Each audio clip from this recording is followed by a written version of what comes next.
जय हिंद। स्वागत है आपका गुप्ता एग्जामो यूट्यूब चैनल पे। आज की क्लास में हम देखेंगे सिख धर्म से संबंधित महत्वपूर्ण तथ्यों को कि सिख धर्म में कौन कौन से गुरु हुए, इसके बारे में।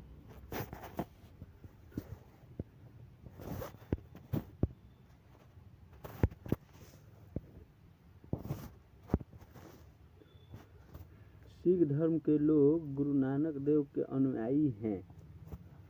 गुरु नानक देव जो हैं वही सिख धर्म की स्थापना किए हुए थे। गुरु नानक देव का कालखंड 1469 से 1539 ईस्वी तक है। सिख धर्म के लोग मुख्यतः पंजाब में रहते हैं। वे सभी धर्मों में निहित आधारभूत सत्य में विश्वास रखते हैं और उनका दृष्टिकोण धार्मिक अथवा सांप्रदायिक पक्षपात से रहित और उदार है। 1538 ईस्वी में गुरु नानक की मृत्यु के बाद सिखों का मुखिया गुरु कहलाने लगा। सिख धर्म का इतिहास, बलिदानों का इतिहास है। आज हम इस आर्टिकल में सिख धर्म के 10 गुरुओं और सिख धर्म के महत्वपूर्ण गौरवपूर्ण इतिहास के बारे में जानेंगे। गुरु नानक देव जो है गुरु नानक देव 1469 से 1539 ईस्वी अंग जो कि दूसरे थे तो उनका है कार्यकाल 1539 से 1552 ईस्वी। उसके बाद है अमरदास, ये है 1552 से 1574 ईस्वी। इसके बाद से रामदास 1574 से 1581 ईस्वी। उसके बाद है गुरु अर्जुन देव, तो इनका है कार्यकाल 1581 से 1606 ईस्वी। ये है 5वें। 6ठे में है हरगोविंद 1606 से 1645 ईस्वी। 7 नंबर पे है हरराय जो 1645 से 1661 ईस्वी तक है। उसके बाद से हैं हरकिशन, 8 नंबर पे है हरकिशन 1661 से 1664 ईस्वी। उसके बाद 9 नंबर पे है तेग बहादुर 1664 से 1675 ईस्वी, जिसको औरंगजेब ने क्या किया था, तो इनको औरंगजेब की जो लड़का था अकबर की मदद करने के कारण इनको मृत्युदंड दिया था। और गुरु गोविंद सिंह 1675 से 1708 ईस्वी। 8 ईस्वी इनकी बच्चों को क्या किया था कि क्या बोलते हैं उसको, दीवारों में चिनवा दिया था। ये सिखों के 10वें और अंतिम गुरु हैं गुरु गोविंद सिंह। इनके जन्म पटना में हुआ था। गुरु नानक के सिख धर्म के प्रवर्तक थे। गुरु नानक सिख धर्म के प्रवर्तक थे। 1469 ईस्वी में लाहौर के निकट तलवंडी अथवा आधुनिक नानका साहिब के खत्री परिवार में वे उत्पन्न हुए थे। वे साधु स्वभाव के धर्म प्रचारक थे। उन्होंने अपना पूरा जीवन हिंदू और इस्लाम धर्म की उन अच्छी बातों के प्रचार में लगा दी जो समस्त मानव समाज के लिए कल्याणकारी है। गुरु नानक ने अत्यधिक तपस्या और अत्यधिक सांसारिक भोग विलास, अहम भाव और आडंबर, स्वार्थपरता और असत्य बोलने से दूर रहने की शिक्षा दी। उन्होंने सभी को अपने धर्म का उपदेश दिया। फलतः हिंदू और मुसलमान दोनों ही उनके अनुयायी हो गए। उनके स्वचरित पवित्र पद शिक्षा बनी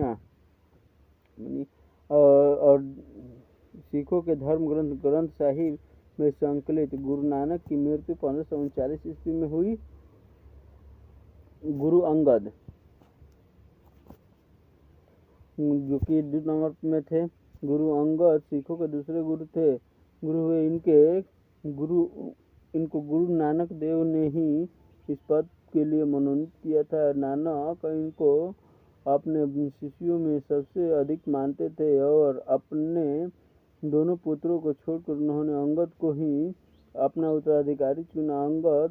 गुरु अंगद श्रेष्ठ चरित्रवान व्यक्ति और सिखों के उच्च कोटि के नेता थे, जिन्होंने अनुयायियों का 14 वर्षों तक नेतृत्व किया। गुरु अमरदास ये 3 नंबर पर थे।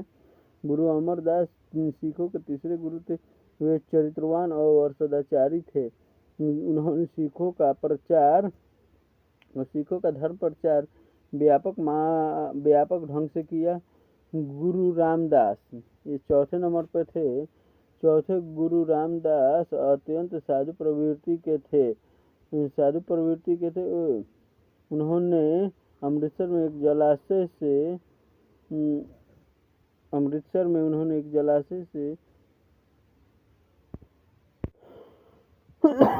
जलाशय से युक्त भूभाग दान दिया, जिस पर आगे चलकर स्वर्ण मंदिर बना है। जो अमृतसर का स्वर्ण मंदिर बना है, जो रामदास द्वारा भूमि दान की गई, उसी पे बना हुआ है। गुरु अर्जुन ये 5वें गुरु थे सिख धर्म के इतिहास में गुरु अर्जुन का महत्वपूर्ण स्थान है। 5वें गुरु अर्जुन ने सिखों के आदि ग्रंथ नामक धर्म का संकलन किया, जिसमें उनके पूर्व के 4 गुरुओं और कुछ हिंदू और मुसलमानों संतों की वाणी संकलित है। उन्होंने खालसा पंथ की आर्थिक स्थिति को दृढ़ता प्रदान करने के लिए प्रत्येक सिख को धार्मिक चंदा वसूल धार्मिक कर करने की प्रथा चलाई। जहांगीर के आदेश पर गुरु अर्जुन का इस कारण वध कर दिया गया कि गुरु अर्जुन ने जहांगीर के विद्रोही बेटे शाहजादा खुसरो को दयापूर्वक शरण दिया था और उसको बोला था, खुसरो को बोले थे गुरु अर्जुन देव कि तुम ही क्या बोलते हो उसको, राजा हो गए या जो महाराजा होते हैं वो। गुरु अर्जुन के पुत्र गुरु हरगोविंद ने सिखों का सैनिक संगठन किया। उन्होंने एक छोटी सी सिखों की एक सेना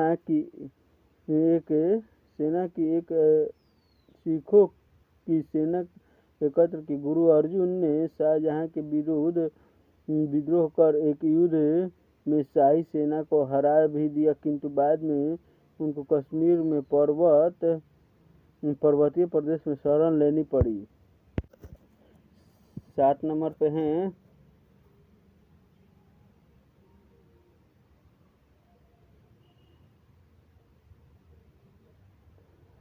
उसके 7 नंबर और 8 नंबर पे है गुरु हरराय और गुरु किशन। गुरु हरराय और गुरु किशन के काल में कोई उल्लेखनीय घटना नहीं घटी। उन्होंने गुरु अर्जुन द्वारा प्रचलित धार्मिक चंदे की प्रथा और उसके पुत्र हरगोविंद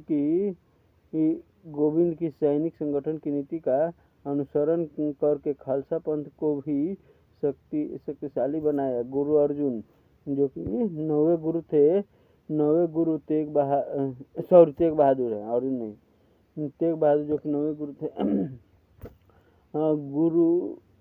9वें गुरु तेग बहादुर को औरंगजेब की दुष्ट प्रवृत्ति का सामना करना पड़ा। उसने गुरु तेग बहादुर को बंदी बनाकर उनके सामने प्रस्ताव रखा कि या तो इस्लाम धर्म स्वीकार करो अथवा प्राण देने को तैयार हो जाओ। बाद में उनका सिर दुष्ट औरंगजेब ने काट डाला। उनकी शहादत का समस्त सिख संप्रदाय, उनके पुत्र और अगले गुरु गोविंद सिंह पर गंभीर प्रभाव पड़ा। गुरु गोविंद सिंह जो कि 10वें गुरु थे को ने भली भांति विचार करके शांति प्रिय सिख संप्रदाय को सैनिक संगठन के रूप दिया, जो दृढ़तापूर्वक मुसलमानों के अतिक्रमण और अत्याचारों का सामना कर सके। साथ ही उन्होंने सिखों में ऐसी अनुयायी की भावना भरी कि वे लड़ाकू शक्ति बन गए। उन्होंने अपने पंथ का नाम खालसा पवित्र रखा।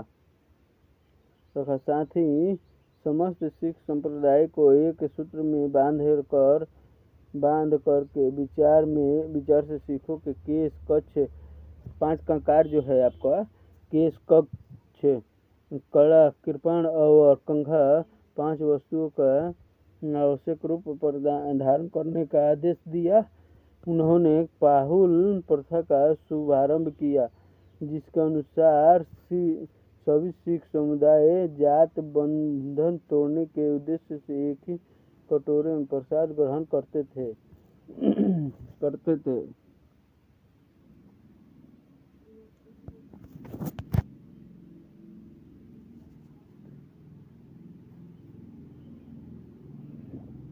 गुरु गोविंद सिंह ने स्थानीय मुगल हकीमों से कई युद्ध किए, जिनमें उनके 2 बालक पुत्र मारे भी गए। इससे वे हतोत्साहित नहीं हुए, अपनी मृत्यु तक सिखों का संगठन करते रहे। 1708 ईस्वी में एक अफगान ने उनकी हत्या कर दी। आगे चलकर गुरु गोविंद सिंह की रचनाओं भी संकलित हुई और यह ग्रंथ गुरु ग्रंथ साहब का प्रविष्ट बना। समस्त सिख संप्रदाय उनका इतना आदर करता था कि उनकी मृत्यु के बाद गुरु पद ही समाप्त कर दिया गया। वैसे उनकी मृत्यु के बाद ही बंदा वीर ने सिख का नेतृत्व भार संभाल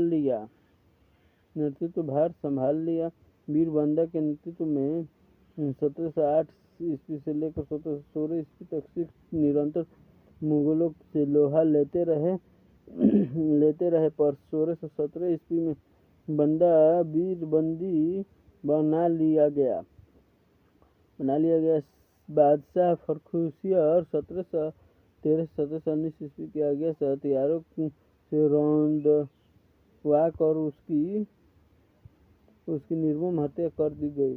सिख धर्म पर प्रहार, काला इतिहास, ब्लैक हिस्ट्री। सैकड़ों सिखों को घोर यातनाएं दी गई, फिर भी अत्याचारों से खालसा पंथ की सैनिक शक्ति को दबाया नहीं जा सका।